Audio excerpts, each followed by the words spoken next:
Je suis un homme ordinaire d'âge moyen, originaire d'un pays dit en développement. Toute ma vie, j'ai vécu selon mes principes, qui me semblaient les seuls justes. J'aimais ma femme, je protégeais mon pays, je ne mentais pas, je ne demandais pas d'aide. Je n'étais pas riche, mais je ne pensais pas être pauvre. J'avais tort. Nous avions un toit, nous étions vêtus, nourris et heureux. Au printemps 2024, mon épouse est morte en couche, me donnant néanmoins une fille. 4 mois plus tard, on a diagnostiqué chez ma fille une SMA de type 1, amyotrophie spinale de type 1. Les médecins nous ont prédit qu'il ne nous restait plus qu'un an et demi à vivre. On nous a attribué une place dans une clinique publique. Une organisation caritative locale a proposé de nous aider à organiser une collecte pour acheter le médicament Zolgensma. Lorsque plus de 30% de la somme requise a été collectée, la fondation m'a contacté et m'a informé qu'elle avait cessé de coopérer avec nous, me qualifiant de fraudeur. Je ne comprenais pas ce qui se passait. La fondation ne m'a jamais répondu sur les raisons de cette décision.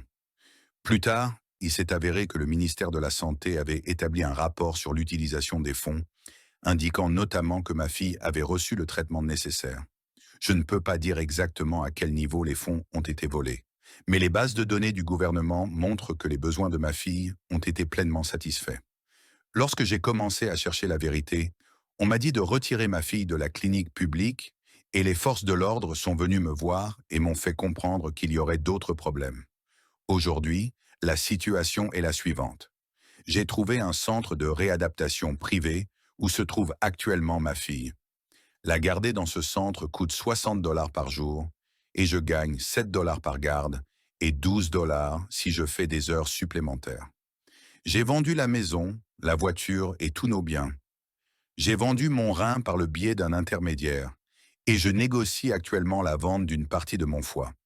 Je jure devant Dieu que si cela pouvait guérir mon ange, je vendrais toutes les parties de mon corps. Je ne sais pas quoi faire ensuite. Je continue à travailler, je dors sur le canapé dans la chambre de ma fille. Je sais que nous ne sommes qu'un cas parmi tant d'autres qui ont besoin d'aide, mais je ferai n'importe quoi pour donner à mon ange un autre jour de vie. Les détails du portefeuille de crypto-monnaie seront joints ci-dessous au cas où vous auriez la possibilité de nous aider. De toute façon, s'il vous plaît, aidez d'autres personnes à voir ce poste. Désolé de rester incognito. Ces mesures sont nécessaires jusqu'à ce que ma fille soit guérie et jusqu'à ce que nous quittions ce pays. Aidez-moi à donner un jour de plus à mon enfant.